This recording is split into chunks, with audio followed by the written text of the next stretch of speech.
Assalamualaikum warahmatullahi wabarakatuh. Jadi, hari ini kami dari kelompok 10 mau mempresentasikan tentang bab layanan pelanggan.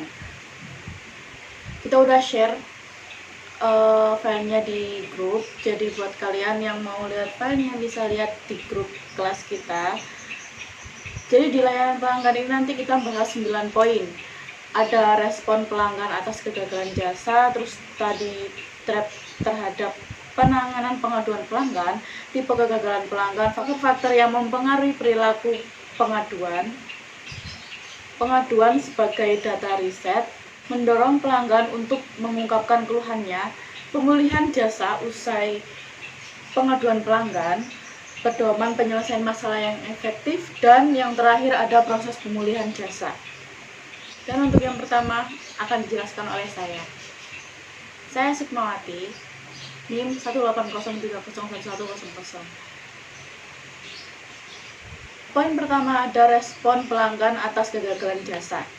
Di respon pelanggan atas kegagalan jasa ini, berdasarkan yang ada di gambarnya seperti ini. Jadi di gambar ini menunjukkan rangkaian pilihan tindakan pelanggan ketika mereka mengalami kegagalan layanan. Yang pertama itu ada tidak melakukan apapun. Mereka pasrah, yaudah nggak melakukan apapun, nggak melakukan apa-apa, nggak melakukan. Lalu yang kedua ada yang mengeluh ke perusahaan jasa, mengeluh ke perusahaannya kalau dia mengalami hal seperti ini. Lalu yang ketiga melakukan tindakan melalui pihak ketiga, kelompok advokasi pelanggan, agen peraturan, atau urusan pelanggan lainnya. Bahkan seperti pidana atau pengadilan perdata itu juga termasuk melalui tindakan pihak ketiga. Lalu yang keempat ada pemasok lain dan menghalangi orang lain agar tidak menggunakan jasa dari perusahaan kita. Seperti Seperti omongan negatif. Jadi contohnya si pelanggan A ini habis mengalami kegagalan layanan di perusahaan kita. Lalu ada calon pelanggan kita yaitu pelanggan B yang ingin melakukan pelayanan di perusahaan kita. Nah, si pelanggan A ini mengucapkan sesuatu yang berasumsi menjelek-jelekan atau berasumsi negatif tentang perusahaan kita agar si pelanggan B ini tidak melakukan pelayanannya di perusahaan kita. Seperti itu, kayak istilahnya pengajakan untuk agar tidak melakukan layanan di perusahaan kita. Itu yang salah. Atau dalam istilahnya itu word of mouth negatif. Seperti itu. Ada 6 tipe keluaran yang biasanya dilayangkan pelanggan. Dan ini merupakan faktor penyebab timbulnya keluhan pelanggan. Yang pertama itu ada produk. Produk itu ya seperti kayak seumpama bahan bakunya atau produk kita cacat atau apalah sebagainya. Pokoknya produknya yang bermasalah. Gitu. Ya, lalu yang kedua ada komunikasi internal. Komunikasi internal ini disebabkan oleh karyawan kita dengan pelanggan. Jadi seperti komunikasi tentang supervisor dan customer atau antara SPG dan calon customer, seperti itu. Lalu yang ketiga ada faktor eksternal. Di sini disebabkan oleh strategi pemasaran yang kurang tepat sasarannya serta kurang optimal dukungannya di bagian pemasaran. Hal ini berujung pada kurangnya informasi dan ketidakpuasan pelanggan. Jadi dibawa oleh pelanggan atau juga bisa dibawa oleh lingkungan, seperti itu. Lalu yang keempat ada aspek manusia. Di aspek ini ketidakpuasan pelanggan dengan karyawan yang kurang profesional, bisa seperti itu. Lalu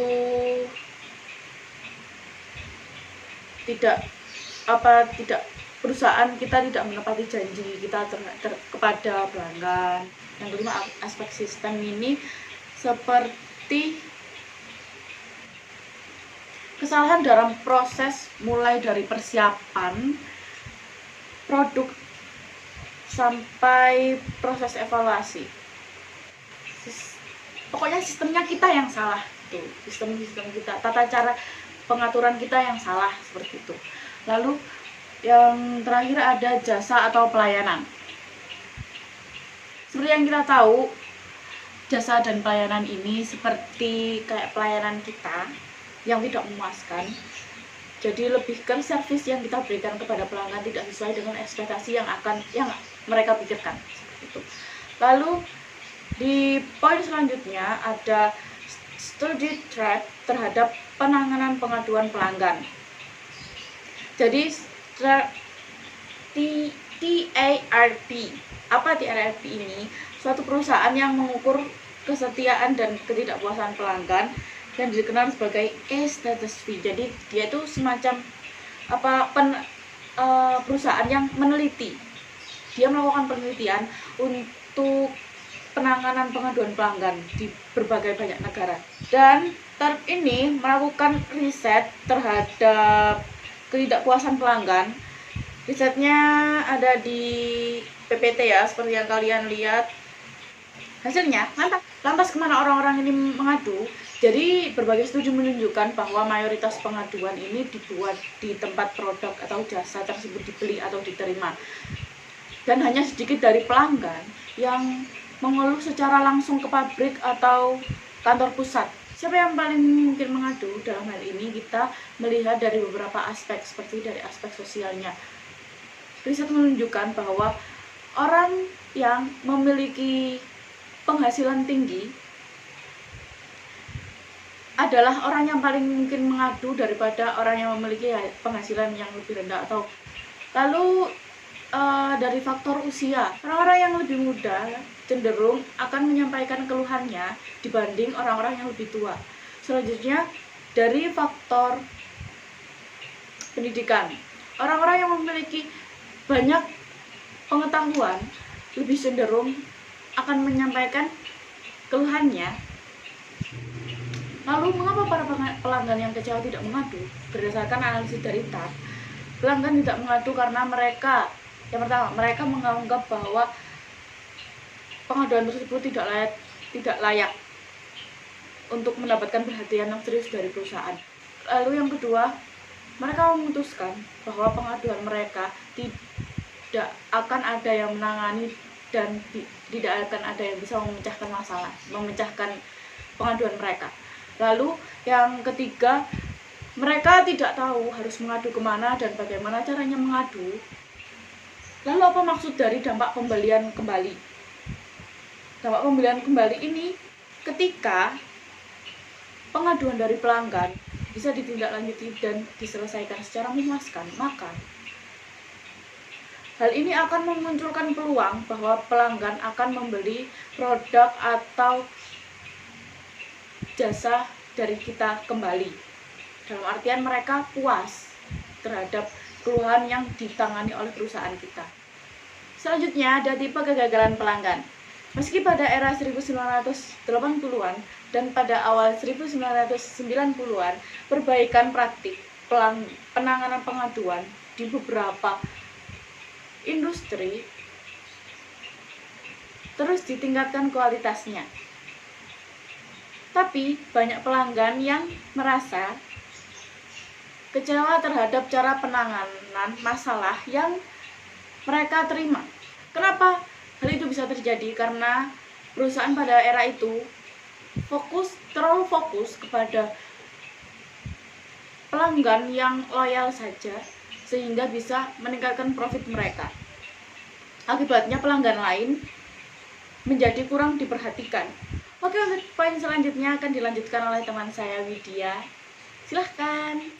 Selanjutnya saya menjelaskan tentang faktor-faktor yang mempengaruhi perilaku dalam pengaduan, yaitu memiliki dua tujuan. Untuk yang pertama,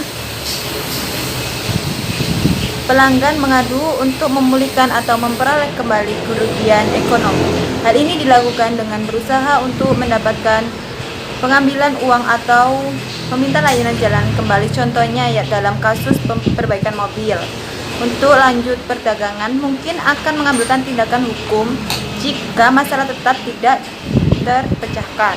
Untuk yang kedua, yaitu pelanggan mengadu untuk membangun kembali ketika karyawan bersikap kasar atau agresif dan sengaja menakut-nakuti atau tanpa tidak peduli. Contohnya, ketika aktivitas sosial, akhirnya bukannya bersama rekan-rekan yang secara terang-terangan mengabdikan pelanggan yang menunggu.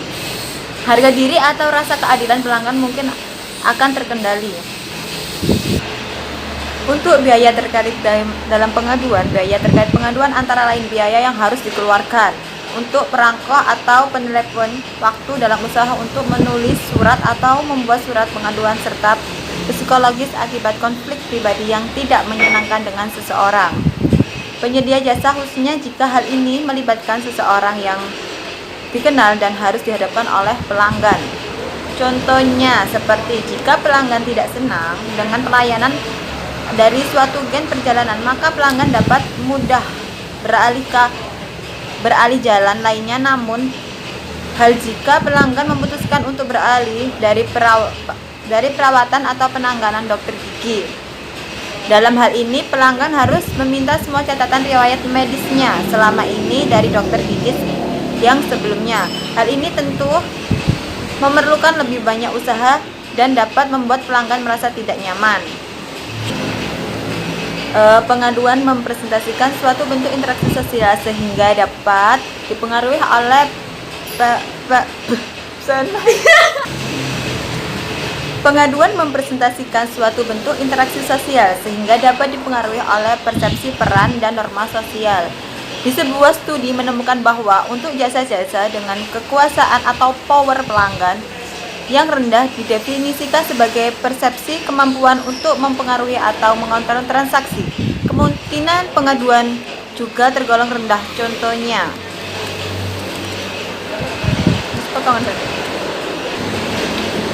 Contohnya, bagi klien-klien dari jasa profesional seperti dokter, pengacara, profesor, atau arsitek, norma sosial cenderung menghalangi kritik oleh klien yang menyediakan jasa. Yang dengan ditawarkan hal-hal ini memunculkan pemikiran bahwa para penyedia jasa profesional perlu mengembangkan cara yang nyaman bagi klien mereka untuk mengekspresikan pengaduan yang memang didasarkan oleh fakta dan rasional.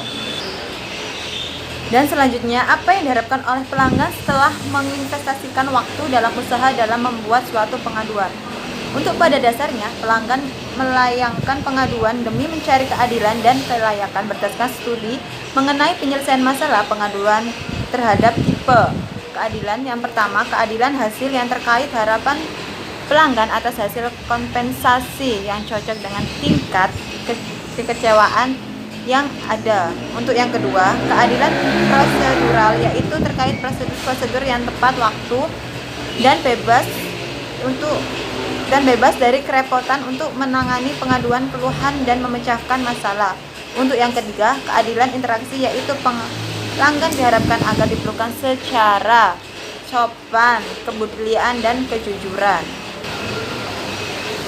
Pengaduan sebagai data riset pasar dalam perusahaan jasa yang prosesif melihat pengaduan sebagai suatu arus informasi yang dapat digunakan untuk membantu memantau produktivitas dan kualitas serta menyoroti perubahan-perubahan yang diperlukan untuk memperbaiki pelaksanaan dan desain layanan atau jasa. Agar pengaduan dapat dikelola menjadi input riset, maka pengaduan tersebut harus dihimpun ke dalam suatu titik pengumpulan sentral, dicatat atau yang direkam, dikategorikan dan dianalisis.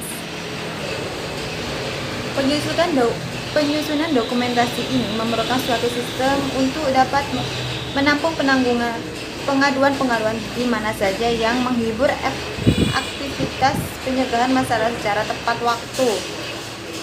Untuk dapat meneruskan ke lokasi sentral tepat pengaduan tersebut bisa direkam dan dicatat. Antara lain, memberikan suatu landasan bagi tindak lanjut atas pelacakan semua pengaduan untuk melihat bahwa pengaduan tersebut pada praktiknya telah dipecahkan. Yang kedua, berlaku sebagai suatu indikator memperingatkan awal terkaitnya penurunan kualitas yang dirasakan di dalam satu atau lebih dari aspek layanan. Untuk yang ketiga, menunjukkan topik dan pokok persoalan yang memerlukan penanganan lebih lanjut. Poin selanjutnya yaitu mendorong pelanggan untuk mengungkapkan keluhannya. Terus bagaimana seorang manajer dapat memotivasi para pelanggan yang merasa tidak senang atau kecewa terhadap kegagalan layanan yang mau mengungkapkan keluhannya? Banyak perusahaan yang telah memperbaiki prosedur penghimpunan pengaduan dengan menambahkan saluran telepon bebas pulsa khusus, penampilannya, komentar pelanggan yang menyediakan situs web dan alamat, serta menyimpankan terminal komputer atau video untuk merekam pengaduannya. Lebih jauh, banyak perusahaan yang juga menghimbau kepada staf mereka untuk menanyai pelanggan apakah segala sesuatu berjalan memuaskan dan langsung melakukan tindakan jika seseorang pelanggan merasa tidak senang.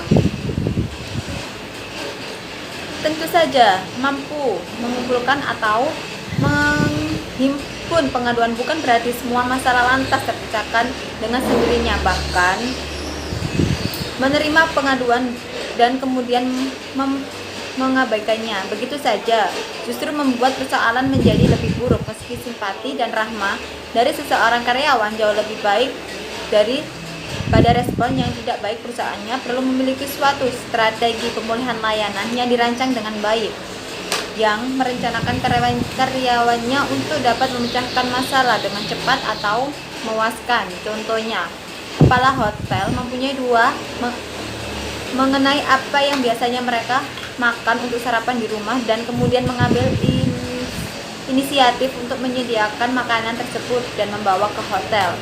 Karyawan pun dianjurkan untuk memerlukan solusi bagi pengaduan pelayanan mereka, memiliki izin untuk rehat sejenak dari pekerjaannya rutin, gunanya menyenangkan serta tamu selama yang diperlukan. Dan untuk selanjutnya dijelaskan oleh Mbak Della. Assalamualaikum warahmatullahi wabarakatuh. Di sini saya akan melanjutkan presentasi dari Widya Indah Makfiro. Pemulihan jasa usai pengaduan pelanggan. Penanganan pengaduan harus dilihat sebagai suatu profit center, bukan cost center. Trap bahkan telah menciptakan suatu rumusan agar perusahaan dapat menghubungkan nilai dari mempertahankan seseorang pelanggan yang profitable dengan biaya keseluruhan guna mengoperasikan unit penanganan pengaduan yang efektif. Berikut kondisi-kondisi masalah yang berpotensi meruntuhkan kepercayaan pelanggan. Yang pertama, kegagalan itu benar-benar memalukan. Yang kedua, masalah itu memiliki suatu pola kegagalan, bukan suatu insiden tersendiri. Yang ketiga adalah usaha pemulihan yang dilakukan lemah dan malah memperburuk akar masalahnya, bukan memperbaikinya. Denham mengidentifikasi berbagai tipe komplain yang bisa dilakukan oleh pelanggan. Yang pertama adalah active complainers, yang kedua adalah inactive complainers, yang ketiga adalah hyperactive complainers. Pedoman penyelesaian masalah. Beberapa pedoman untuk menyelesaikan masalah yang efektif. Yang pertama, bertindak cepat. Yang kedua, mengakui kesalahan tetapi tidak defense. Yang ketiga, menunjukkan bahwa pelanggan memahami masalah yang ada satu sudut pandang masing-masing pelanggan. Yang keempat, jangan berdebat dengan pelanggan. Yang kelima, pengakuan perasaan pelanggan secara implisit atau eksplisit. Yang keenam, mempertahankan atau menyelidiki pelanggan lebih lanjut. Tidak semua pelanggan itu benar. Begitupun dengan pengaduan yang mereka layankan. Yang ketujuh, perjelasan langkah-langkah yang diperlakukan untuk menyelesaikan masalah. Yang kedelapan, informasikan progres yang berjalan kepada pelanggan. Tidak ada orang yang suka dibiarkan dalam ketidakpastian. Yang kesembilan, pertimbangan kompensasi. Dan yang terakhir, gigih untuk memperoleh kembali goodwill pelanggan.